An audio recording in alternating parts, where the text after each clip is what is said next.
En un mundo cada vez más frenético y más líquido, las sinergias entre industrias son imprescindibles para el crecimiento de compañías históricas. En este caso, analizamos cómo la industria del deporte se acerca día tras día a nuevos territorios como el gaming y los eSports. Para ello tenemos 3 invitados de excepción, como no podía ser de otra manera. Ellos son Enrique Moreno, el CMO and Brand Expert, experto de marca, también Mario Fernández, CEO de Dux Gaming, y modera Miguel Alonso, director de proyectos estratégicos de Arena Media. Bienvenidos a los 3. Buenas, Elena. Gracias. Gracias.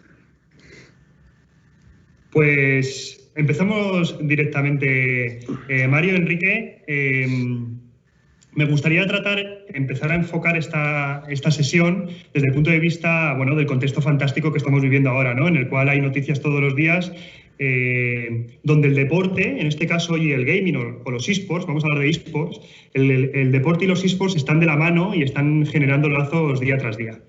En primer lugar, me gustaría haceros una pregunta casi más personal, pero que forma parte de un debate del contexto en el que estamos, y es: ¿consideráis los eSports a día de hoy deporte? ¿O lo son ya? ¿No lo son? ¿Lo serán mañana? ¿Cuándo lo serán?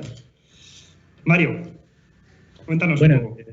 Es un poco la pregunta del millón, ¿no? Ahora mismo en el mundo de los eSports. En mi opinión personal y teniendo en cuenta también un poco la regulación que hay ahora mismo con el mundo de los eSports, no lo son todavía, quizás en un futuro puedan serlo, pero sí que es cierto que existen muchas similitudes, ¿no?, con el mundo del deporte real, desde los entrenamientos, los valores de esfuerzo, de superación. Entonces es casi más un tema legal, es casi más una pregunta legal que una pregunta así aspiracional sobre si son deporte o no. Quizás no deban serlo, quizás deban ser otra cosa, quizás puedan serlo, no lo sé. Lo que sí tengo claro es que quizás meterse a regular y meter los eSports en el mundo del deporte y queriendo que sean ya deporte tan rápido en una industria como es esta, ¿no?, en crecimiento, quizás pueda ser contraproducente en algún momento incluso para la propia industria. Así que creo que es algo que los señores abogados tendrán que pensar muy bien, y los señores políticos en su momento también. Pero para mí ahora mismo no lo son todavía, ¿no? También una de las razones es simplemente que al final tú, si quieres jugar al fútbol, pues coges un balón, sales a la calle y estás jugando al fútbol. Si quieres ser un jugador profesional de FIFA, pues necesitas un producto que en el fondo está licenciado, es de una compañía, y eso pues de alguna manera complica un poco las cosas, ¿no? Pero ojalá algún día lo sean y todo el mundo disfrute de los eSports como hoy en día se disfrutan de los deportes. Muy bien, muchas gracias. Enrique.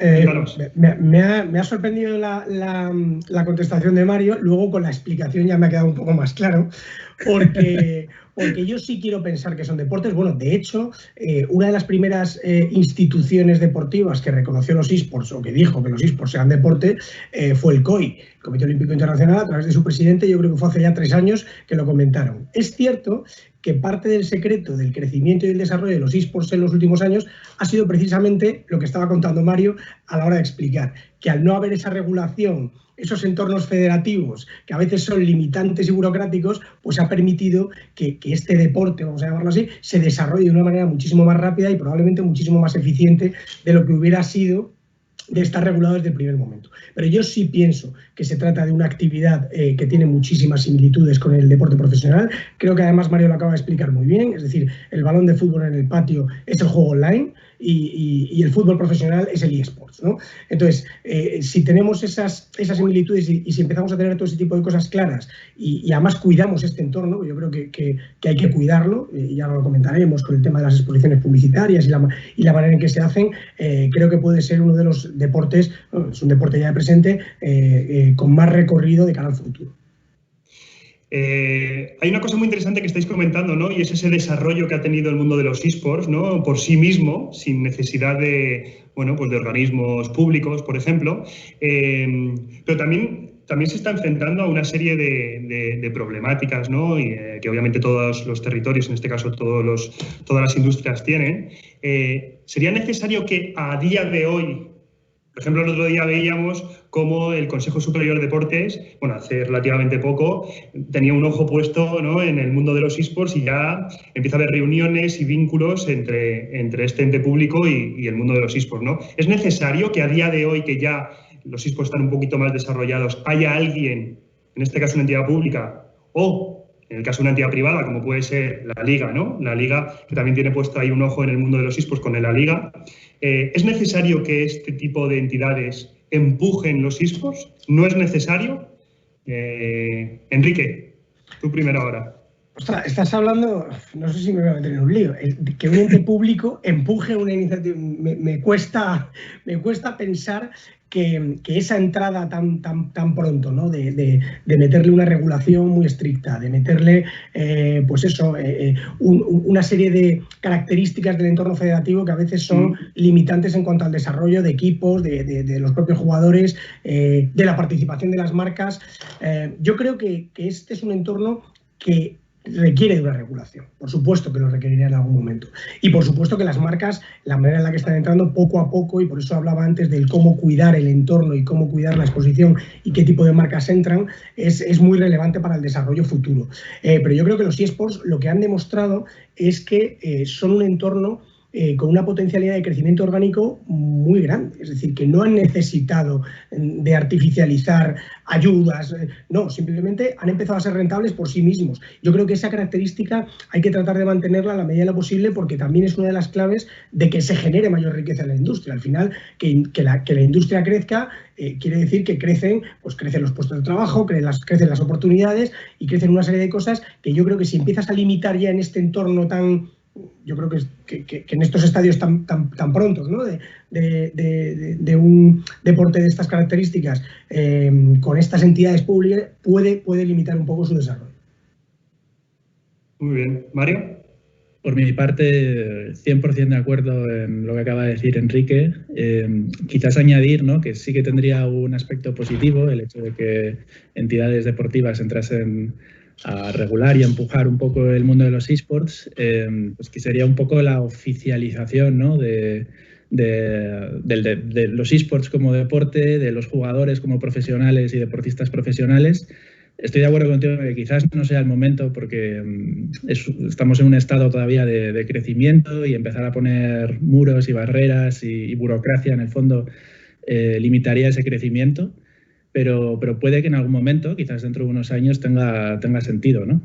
Ahora mismo, como todos sabemos, los videojuegos todavía tienen ese estigma, ¿no?, de que son sedentarios, de que son violentos, y esto de alguna manera pues cambiaría un poco el chip, al menos a grandes masas, ¿no?, que todavía no entienden los eSports como algo que se pueda parecer al deporte. Hay un punto, yo creo que estáis comentando, que es esa parte de normalización, ¿no?, del mundo del territorio, en este caso de los eSports. La pregunta viene un poco dada desde un punto de vista casi muy tradicional, pero ¿es necesario que lo que ya conocemos como instaurado, como puede ser en este caso deportes profesionales que todo el mundo conoce y sigue, ¿no?, de manera general, medios de comunicación, grandes medios de comunicación, como ese ha sido el caso de esta semana, que ha entrado Top Gamers Academy, ¿no?, ha entrado en la televisión, bueno, de una manera que nunca lo había hecho hasta la fecha? ¿Es necesario esta normalización para que las audiencias menos conocedoras del mundo de los eSports oficialicen, ¿no?, este territorio también dentro de su esquema mental, casi podríamos decir, está el fútbol, está el baloncesto, está el tenis, están los eSports? ¿Tendría que ser así o no? ¿Enrique? A ver, yo creo que esto va a ser algo progresivo. Es decir, creo que no va a pasar de la noche a la mañana. Es decir, creo que, 4 personas se ponen abajo a jugar con una canica y se inventan un deporte nuevo. Hasta que eso sea considerado deporte, esté dentro de las encuestas de seguimiento. Por ejemplo, nosotros en la Liga, cuando hacíamos los trackings de marca, las encuestas de seguimiento era ¿qué deporte sigue? Pues los eSports entraron en las últimas oleadas. Pero porque nosotros empezamos, como tú bien has dicho, a poner un ojo en, oye, esto puede llegar a ser considerado un deporte. Hay muchos clubes que están entrando, nos interesa conocerlo, pero la mayor parte de la sociedad no lo está considerando a día de hoy como un deporte. Esto que ha comentado antes Mario también, el que tiene todavía este estigma de sedentario, que los padres de repente, que mi hijo lleva 12 horas jugando a la PlayStation.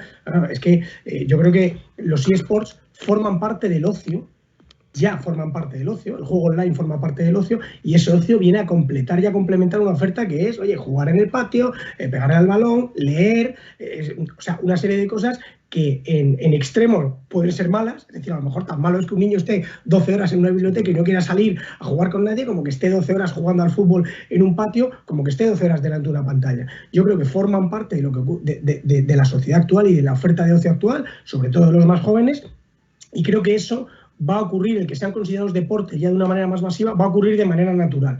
No va a ocurrir porque de la noche a la mañana ocurra algo, es decir, va a ocurrir por pues, oye, el propio seguimiento, las propias audiencias, la propia rentabilidad de los proyectos de las marcas que están entrando y otra serie de cosas. Y por supuesto luego, como está diciendo Mario, en el futuro, no sé si lejano o cercano, cuando las entidades deportivas ya empiecen a, oye, nos interesa este tipo de cosas, o sea, nos interesa que esto esté dentro de un paraguas que luego permita también, oye, cuidar a las audiencias, cuidar a los practicantes y desarrollarlo como un deporte profesional más reglado, ¿no?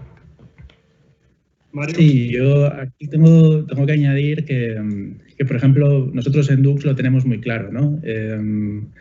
Los títulos que van a romper un poco esa barrera entre el mainstream y quedarse solo entre la gente que ya juega videojuegos son los títulos deportivos.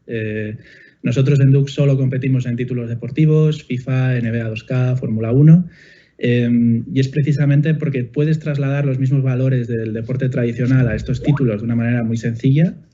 Están completamente libres de violencia, por tanto los más pequeños los pueden disfrutar, pero al final, al compartir las mismas reglas que el deporte real, pues yo le puedo poner a lo mejor a mi padre, a mi abuelo o a mi madre incluso pues un partido del FIFA y lo entiende, ¿no? O sea, entiende perfectamente cuáles son las reglas, quién está ganando y quién está perdiendo. A lo mejor le pongo una partida de League of Legends y no sabe muy bien de qué va la cosa.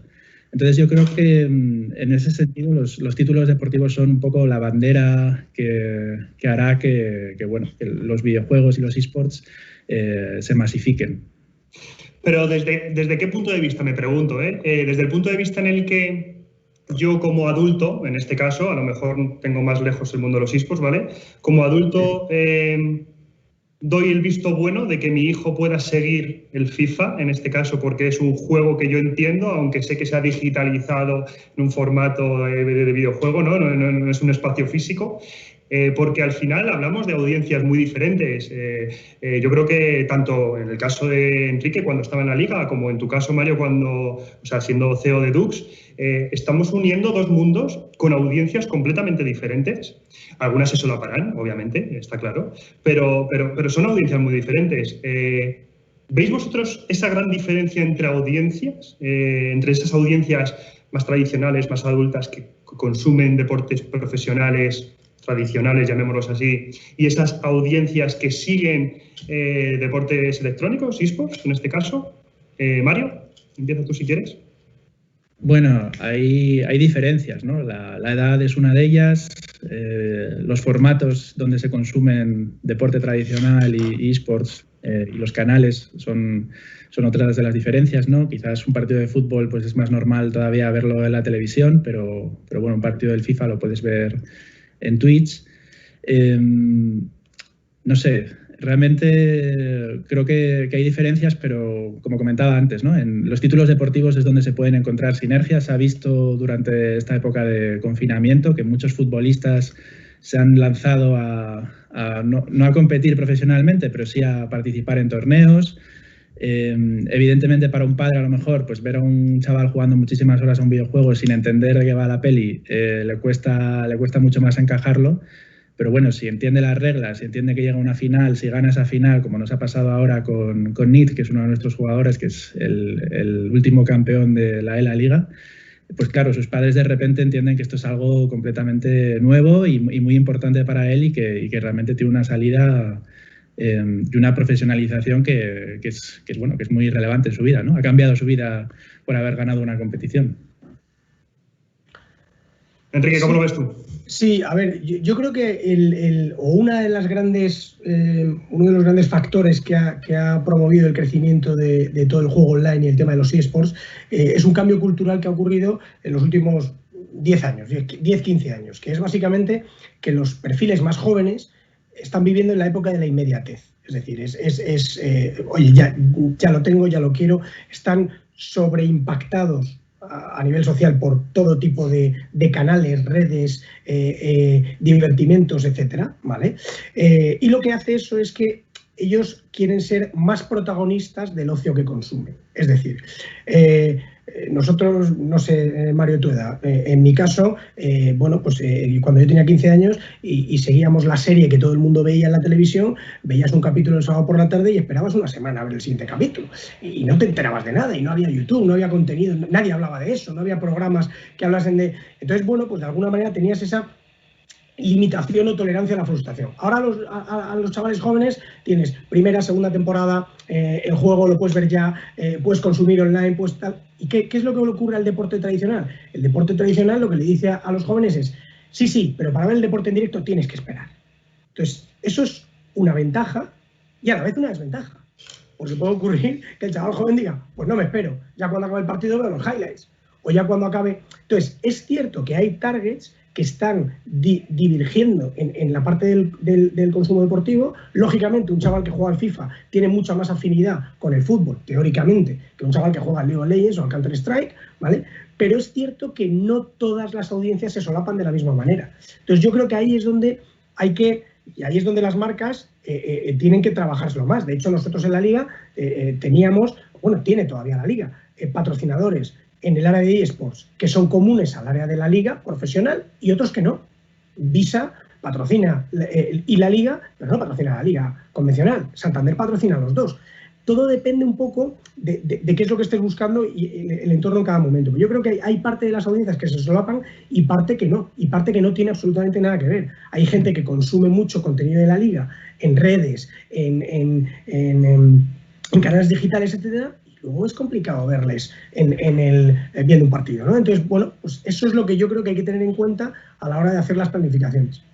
Y ahí justo, Enrique, Mario, ¿querías decir algo? Perdón. Sí, no, iba a comentar que uno de los puntos que ha hablado Enrique, que es el tema de la interacción, realmente es algo muy interesante, ¿no? Porque durante esta pandemia hemos visto a futbolistas que se ponían a hacer directos en Twitch y que de alguna manera han conectado perfectamente con las nuevas audiencias o las audiencias más tradicionales dentro del mundo de los eSports, si es que eso existe ya.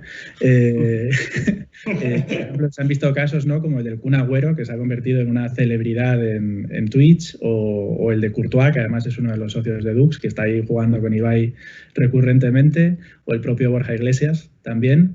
Y por eso yo comentaba un poco que en el deporte es donde sí que puede haber ciertos encuentros, ¿no?, entre esas audiencias. En otros títulos lo veo más difícil, pero en los deportivos sí que creo que podemos tener una vía para explorar las dos cosas a la vez. Fenomenal. Y justo introducíais un tema, ¿no? Introducía Enrique un tema que era el tema de las marcas, ¿no? Que al final también es un poco lo que nos atañe a día de hoy, también un poco lo que queremos mostrar con esta sesión. Nosotros tenemos claro que a día de hoy hay una inquietud por la parte de las marcas para entrar en un ecosistema como es el ecosistema de los eSports. Bueno, y cada vez hay más necesidad, no solo por parte de las marcas, sino también por los mismos players del mercado de los eSports. Digamos que, a ver cómo explico esto, digamos que hay una necesidad, tanto por un lado como por el otro, de que todos formemos parte de un mismo ecosistema, ¿vale? Sí que es verdad que el deporte profesional tiene un modelo de negocio súper asentado, obviamente tiene un montón de años detrás, a las espaldas, y ya se han generado pues una solidez como negocio, como industria. Es verdad que en el mundo de los eSports, bueno, pues vemos determinados players que están asentadísimos, pero algunos otros, por ejemplo, equipos o ligas que suben, bajan, de repente desaparecen, aparece otro. Digamos que hay un poco de caos ordenado, que siempre hablamos porque todos os conocéis al final. ¿Qué necesidad o qué necesitan los eSports de las marcas? ¿Y qué pueden aportar las marcas en este caso a los eSports para que se genere un ecosistema sano, transparente, o si ya lo es, a lo mejor ya lo es, está ya instaurado el ecosistema? Pero ¿qué opinión tenéis con respecto a esta vinculación entre marcas y eSports? Enrique. Estás hablando de ecosistema. Yo creo que cuando hablas de ecosistema, lo primero que tienes que plantearte es que tienes que crear un ecosistema sostenible, es decir, que sea compatible con el futuro, con lo que viene, ¿no? Yo creo que las marcas lo que pueden aportar es sostenibilidad a la industria. ¿Qué es lo que ocurre? Que no todas las marcas tienen por qué entrar en el mundo de los eSports, del mismo modo que no todas las marcas entran en el mundo del deporte. ¿Que el patrocinio con el eSport es rentable? Bueno, depende de la manera como lo hagas. Es cierto que los últimos datos, yo consultaba hace poco el Global Web Index, y según Global Web Index, el 37% de los espectadores de juegos en streaming, no de los jugadores, de la gente que ve juegos en streaming, tiende a comprar marcas que salen anunciadas en los juegos. No detalla cómo, si dentro, si en contenidos y tal, pero de alguna manera, del mismo modo que tú, pues si ves fútbol, pues tiendes más a comprar una marca como Adidas, como Puma, como lo que sea, ¿no? Antes que marcas que a lo mejor no tienen vinculación contigo. Con lo cual yo creo que las marcas lo que tienen que hacer es ayudar a crear esta industria sostenible y a la vez protegerla. ¿Cómo la proteges? No sobreexponiendo. Es decir, yo creo que los publicitarios, y me incluyo, tendemos, y seguramente te incluyes tú, que trabajas en una agencia de medios de las más importantes, tendemos a encontrar un nuevo formato y reventarlo. Es decir, hemos encontrado el patrocinio cultural. Pues el patrocinio cultural a muerte, y en 6 meses se ha convertido en parte del paisaje, ya no afecta a la gente, incluso, pues oye, entra el gobierno o entran determinadas normas a regularlo, a limitarlo, a cortarlo, ¿no? Entonces yo creo que lo que hay que hacer es, oye, tenemos un ecosistema nuevo donde las marcas pueden comenzar a vivir, conocemos mucho de esta industria, protejámoslo. Es decir, hagámoslo, pues oye, hace poco Nike anunciaba que va a patrocinar el equipo chino de League of Legends, que no tiene que ver con deporte, pero bueno, tiene que ver con eSports. Me parece que va a pagar $7,5 millones al año. Coño, es sostenible. Y probablemente la manera en que Nike va a entrar ahí es diferente a una marca que lo que dice, no, ponme en la camiseta el logo más grande y quiero que lleven no pueden llevar gorra encima de los cascos. Pues ese tipo de cosas es lo que yo creo que las marcas no deben hacer, que se han hecho históricamente en otros formatos, y sin embargo eso primero acaba no siendo sostenible y acaba teniendo el impacto contrario, mejor dicho, ¿no? Es decir, que genera rechazo. Yo no sé qué opinará Mario, como digamos, propiedad receptora, ¿no? Sí, sin duda. Porque también hay una parte, Mario, de defensa, ¿no? Que tiene que hacer también un equipo en este caso con respecto a esas imposiciones, ¿no? Que te puede poner una marca o una agencia de comunicación. Sí, totalmente. Nosotros incluso hemos llegado a rechazar cosas suculentas porque no encajaban con los valores del club o porque realmente no les veíamos mucho sentido, ¿no? Al final, nosotros como trabajamos con las marcas es primero les presentamos bien lo que somos, de dónde venimos y lo que podemos aportar, y después les lanzamos algunas ideas de posibles activaciones o de posibles patrocinios para que entiendan cómo nosotros vemos que sería algo positivo para las dos partes. Luego, pues ya es una cuestión de trabajar, afinar y evitar, ¿no? Un poco lo que comentaba Enrique también, de entrar en los eSports por entrar y poner el logo en sitios sin sentido. Yo creo que es un poco lo más relevante. Hemos visto auténticas aberraciones en el mundo de los eSports en los últimos años, pero también hemos visto cosas, la verdad, súper finas y muy chulas, ¿no? Que se podrían replicar y que realmente son un poco la guía, ¿no? A seguir para las marcas en los próximos años. Al final, yo creo que para una marca lo interesante del mundo de los eSports es que ahora mismo la audiencia más joven está aquí, y al final son un poco los que tienes que ir convenciendo para que dentro de 5, 6, 7 años tengan un poder adquisitivo que puedan comprar tus productos o incluso lanzar líneas específicas para los gamers, como está haciendo IKEA, por ejemplo, y otras marcas que sean atractivas realmente para la audiencia joven. Sí, al final no solo comunicar, ¿no? Sino también hacer algo, aportar valor, ¿no? a la industria. De hecho, a colación de esto, me surge una pregunta, ¿no? Digamos que en otros deportes profesionales, a nivel interno en las mismas marcas ya está bastante... No hay tanta necesidad de hacer una venta interna de por qué tengo que entrar en un patrocinio o no tengo que entrar en un patrocinio. Estamos hablando de deportes profesionales. Sin embargo, parece que el mundo de los eSports, al tener esta parte de innovación y de desconocimiento, ¿no? Por parte de las marcas, parece que hay una necesidad hay retos tanto internos para vender, que hay que estar en ese ecosistema, como para luego, bueno, pues tomar la decisión de entrar, pues tanto de la mano de cualquier player, ¿no? Que forme parte del territorio. ¿Cómo afrontáis, desde el punto de vista de un player de los eSports, en el caso de la Liga o en el caso de Dux, cómo afrontabais el convencimiento, ¿no?, hacia el mundo de las marcas de que deben entrar y por qué deben entrar dentro del ecosistema? ¿Teníais muchas barreras de entrada? ¿Hay muchos problemas a la hora de afrontar en el día a día? ¿O veis que cada vez hay más marcas que entran de una manera más sencilla? ¿Cómo veis cómo está a día de hoy este vínculo entre marcas y eSports? Mario, dale. Es que os quiero dejar, no quiero tampoco lanzaros directamente la pregunta, pero Mario, dale. Vale. Tengo que decir que después del confinamiento sí que se ha acelerado todo un poco. O sea, antes quizás costase un pelín más. Nosotros quizás no hayamos tenido mucho problema porque la verdad es que el talento que tenemos es muy fuerte, con gente como DJ Mario o Gravesen, que tienen una gran base de seguidores detrás.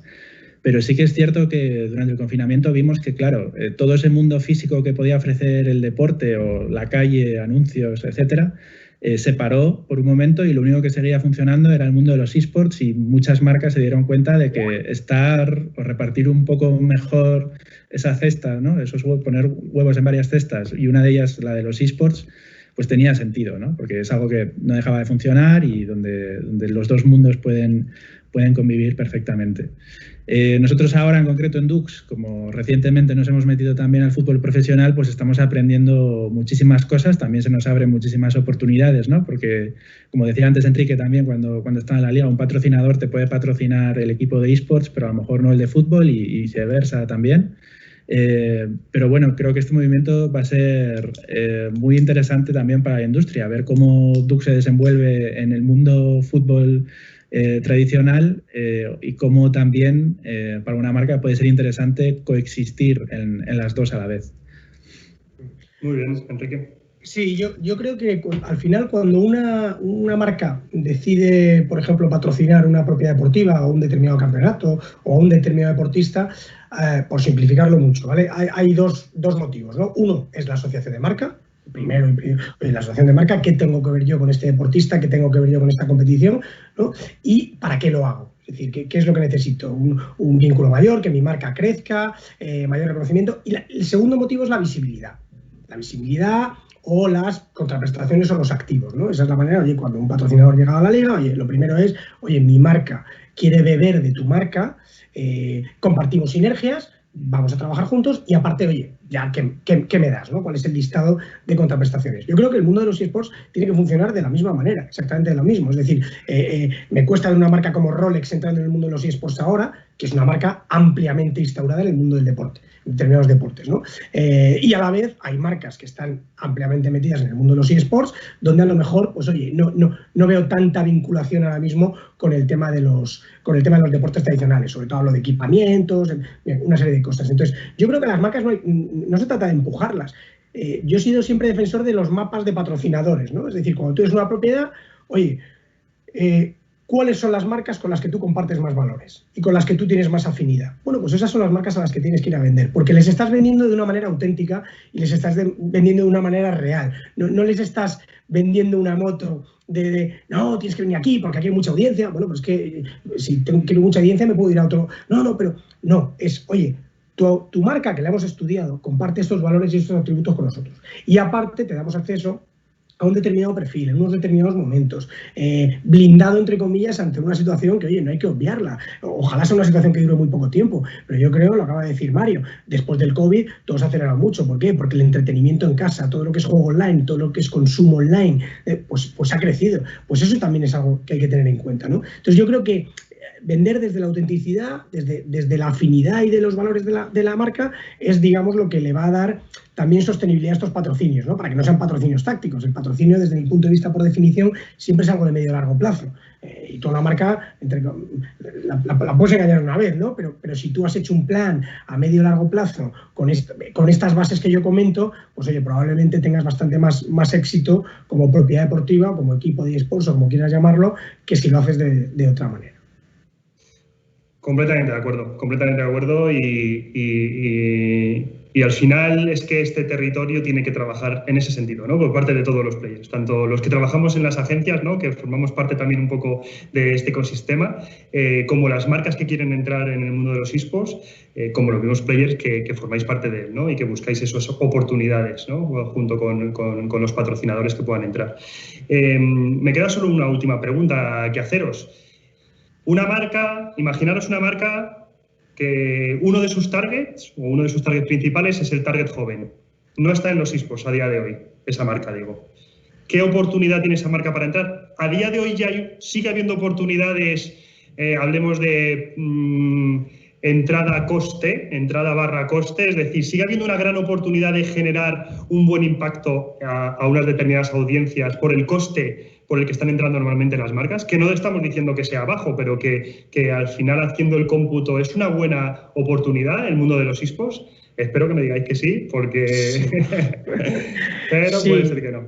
Sí, o sea, yo te diría que sí, que claramente sí. Lo venimos hablando además durante toda la conversación, ¿no? Es yo creo, un entorno que te permite además desarrollar una serie de cosas que a día de hoy no se están haciendo, te permite innovar, te permite acercarte a un target joven en un momento de consumo de ocio que es muy, digamos, receptivo. Es decir, yo creo que la respuesta es sí. Tanto en equipos, yo no soy experto exactamente en las propiedades y en los activos que ahora mismo dan los equipos, pero tanto en los equipos como en los campeonatos, como en cosas que no existen. O sea, yo estoy empezando a ver, hace poco veía que ha nacido creo que era Gran Turismo Media, que era como el momento de los eSports, de los simuladores de conducción, ¿no? De los Gran Turismo, basado en un juego. ¿Y esto quién lo ha hecho, no? Entonces, estoy investigando y parece ser que se está formando, y es algo que nadie había planteado por el momento, ¿no? Bueno, pues hay mucho, digamos, dentro de... Se está tratando de hacer tema de eSports con golf, también he visto, aunque lógicamente son nichos más pequeños, pero hay mucho recorrido para las marcas, yo creo. ¿Mario?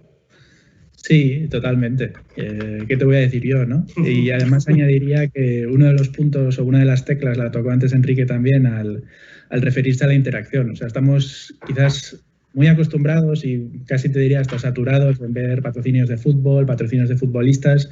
No sorprende tanto como a lo mejor entrar en un mundo tan nuevo como es los eSports. La gente que sigue a nuestros jugadores, por ejemplo, son gente joven, ellos mismos son jóvenes y siempre sorprende, ¿no? O sea, me sorprende mucho cuando a lo mejor anunciamos un nuevo patrocinador o una colaboración con una marca, que la gente lo recibe de manera muy positiva. Incluso les felicita a los jugadores, ¿no? Como un triunfo. Es que guay que estás trabajando con esta marca, que top, tal.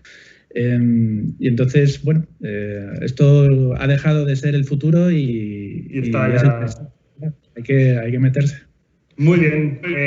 Mario, Enrique, bueno, lo primero, muchísimas gracias por este tiempo que nos habéis dedicado. Creo que vamos a pasar ahora a unas preguntas que nos va a hacer la audiencia, pero bueno, muchísimas gracias, un placer y espero volver a veros en otro momento y con conversaciones de este tipo porque son muy buenas. Muchas gracias. Gracias, Miguel. Gracias, Mario. Gracias, Miguel. Gracias por moderar esta charla tan intensa y, por supuesto, a tus panelistas, Mario y Enrique. Ha despertado mucho interés el tema de la legislación o la falta de legislación en este caso.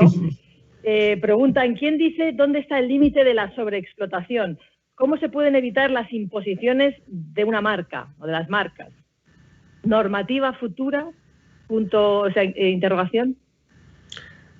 Sí, si quieres, Mario, contesto yo, que vengo a lo mejor de una propiedad, pero básicamente yo creo que hablaba antes de lo que hay que hacer en este momento, que es la responsabilidad, es decir, muchas veces la autorregulación es la regulación más estricta. Yo creo que las marcas y las propiedades en este mundo tienen que ser muy cuidadosas en cómo utilizan, y además me congratulaba escuchar a Mario cuando decía, oye, nosotros hemos rechazado determinadas marcas porque no compartíamos valores y atributos, y eso es algo de lo que yo creo que es básico, ¿no? Para poner esos límites. Al final es muy complicado poner límite en un mundo donde ahora mismo todos ven una oportunidad, donde se ve negocio, pero yo creo que es la manera de que esto no acabe siendo regulado y de repente, en un corto plazo muy estricto, y de repente se corte ese crecimiento, ¿no? O se limite de una manera que yo creo que a ninguno nos gustaría.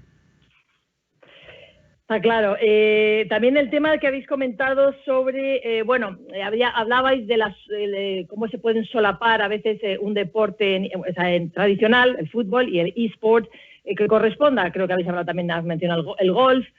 Preguntan si tienes un presupuesto limitado, ¿qué deportes se solaparían? O sea, el 2x1. Para invertir con un presupuesto limitado, si puedo invertir en un eSport y ahorrarme, digamos, el tocar 2x1, ¿no? Deportes que sean más interesantes porque se solapen, y si las ventajas de patrocinar ambos lados de la moneda, digamos, solo son la visibilidad y las audiencias segmentadas, o hay alguna otra cosa. Bueno, son dos preguntas realmente. Respondiendo a la primera, yo creo que sería FIFA Fútbol y NBA 2K Basket. ¿Vale? Creo que serían los títulos deportivos más potentes del momento. Fórmula 1 está empezando a crecer también, por si pues alguna marca está más interesada en el mundo del racing. Y luego la segunda pregunta, pues lo hablaba antes también, ¿no? Creo que además de la visibilidad por la visibilidad, es también una interacción, ¿no? Entre las audiencias, la marca y el club o los jugadores, y además es una interacción que se recibe en muchas ocasiones como muy auténtica. Que a veces, pues bueno, en otros medios no tienes la posibilidad de tener esa interacción tan fina y tan cercana, ¿no? con tus audiencias. Sí, de acuerdo, Enrique, ¿quieres añadir? Sí, no, yo añadir ahí también que vuelvo a incidir en el para qué hacer las cosas. Es decir, yo creo que entrar a plantear de qué manera rentabiliza un presupuesto, porque ya hemos hablado de que claramente son dos presupuestos diferentes.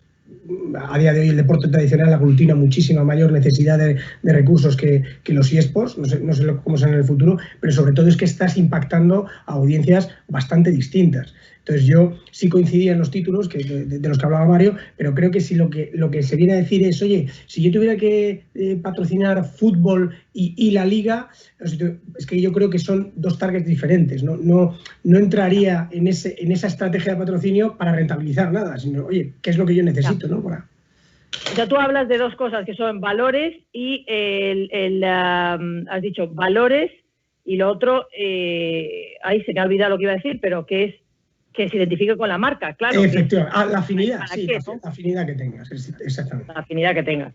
Miguel, estamos sin tiempo, lo siento muchísimo porque ha despertado mucho interés estos dos temas sobre todo, pero yo me he quedado con dos cosas de resumen, que es imposible resumir, que me ha parecido muy interesante. Una que la ha dicho Mario y creo que la otra la ha dicho Enrique, para que no se peleen.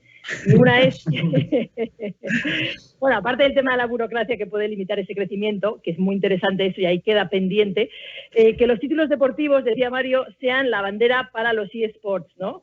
Para que se masifiquen. Y por otro lado, masificarse bien. Y luego creo que, no sé si ha sido Enrique, me parece, pero bueno, los dos estáis de acuerdo, ha sido Enrique, porque has dicho, los eSports pueden ayudar a crear sostenibilidad en la industria y deberían protegerla para no sobreexplotarla. Pues yo me quedo con eso, si te parece bien, Miguel. Me parece perfecto. Para daros las gracias a Mario Fernández, a Enrique Moreno y, por supuesto, a nuestro super moderator, Miguel Alonso de Arena Media. Qué interesante. Esto solo se va a quedar en un to be continued. Continuará, así que os animo a volver y por ahora quedaros en Inspirational 20 porque vamos con nuestra siguiente charla en breve, que es el gaming para contar historias.